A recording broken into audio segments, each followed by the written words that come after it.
Editors note the views and opinions expressed below are those of the author and do not necessarily reflect the views of Sherdog.com, its affiliates and sponsors or its parent company, Evolve Media. Sherdog.com columnist Todd Martin a few weeks ago took on the difficult task of tackling Fabrizio Werdum's homophobic remarks toward Tony Ferguson during a promotional stop ahead of their respective bouts at UFC 216. Unfortunately, the sport of mixed martial arts finds its way back into this uncomfortable space. Reigning Ultimate Fighting Championship lightweight title holder Conor McGregor on Saturday dropped the infamous F-bomb multiple times to his teammate Artem Lobov in the immediate aftermath of his decision loss to Andre Fili at UFC Fight Night 118 in Gdansk, Poland. For the record, I'd rather not spend time dissecting this issue. As someone who covers the sport, I'd prefer to simply opine about MMA in ways directly related to the action on Fight Night. However, this is something that should not be swept under the rug and needs to be addressed as often as these instances occur. While it's not surprising that alpha males competing at the highest levels of an alpha male-dominated sport would stick to using outdated and offensive language associated with stereotypical alpha male ideals of sexuality, masculinity and machismo in a moment of heightened emotion, it certainly is disappointing. This is especially true when considering McGregor publicly lent his platform in support of gay marriage in his native Ireland. It's even more disappointing and less surprising that a large number of fan responses have been supportive of McGregor's remarks. Although the comment sections in many articles, forums and social media posts are far from havens of forward thinking and intelligence, this time around they were more of a disgusting dumpster fire than usual. McGregor is no stranger to this negative spotlight. While his trash talk has been entertaining and a big part of the fame and fortune he enjoys today, the world promotional tour for his bout with boxing champion Floyd Mayweather set a low mark for the hyperbolic insults that accompany pre-fight talk. The racial and homophobic undertones from both men in the over-the-top circus-type presentation were certainly not missed by a worldwide audience and sparked a good deal of debate and conjecture in many mediums as the cringeworthiness ramped up with each stop on the tour. This is far from new territory for the UFC.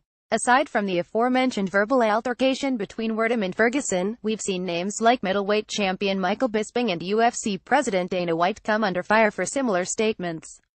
To once again refer to my esteemed colleague, the bottom line is we should do better as a sport. Despite the overly simplistic thought process which seems to be popular among a good segment of observers, these are not just words. They are representative of the pain and struggle fellow human beings endure on the road to achieving equality.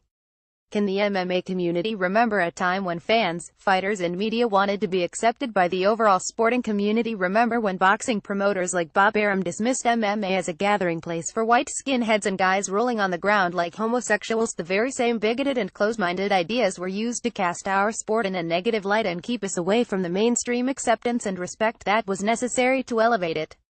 Why would we so willingly and casually dismiss the hurtfulness and exclusion to which this sort of thinking leads now that MMA has been thrust into the collective consciousness of the sports world? It's even more important that we do our best to limit these displays of ignorance and bigotry. With the UFC's ongoing negotiations for a new TV deal, any unflattering portraits of the sport could do serious harm. Comments like McGregor's are exactly what the UFC should be cracking down on for the sake of future business, if human decency isn't a compelling enough of an argument. One of the repeated defenses of his words to Lobov was that this took place in a private conversation. This does not excuse his choice of words, and while McGregor was speaking to his defeated teammate, it's a lazy and meritless argument.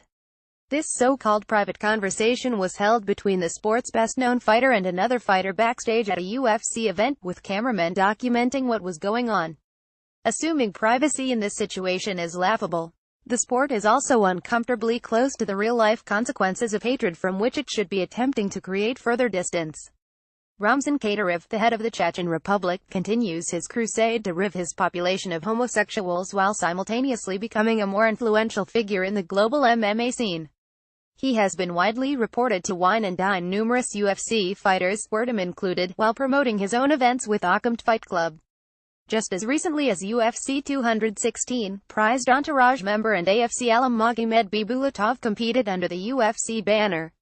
The promotion's turning a blind eye to these human rights violations while doing little to nothing in response to bigoted remarks is not consistent with the basic public relations needed for any brand to expand and thrive.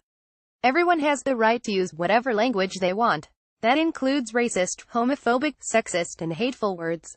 Free speech is an important component of a free and progressive society.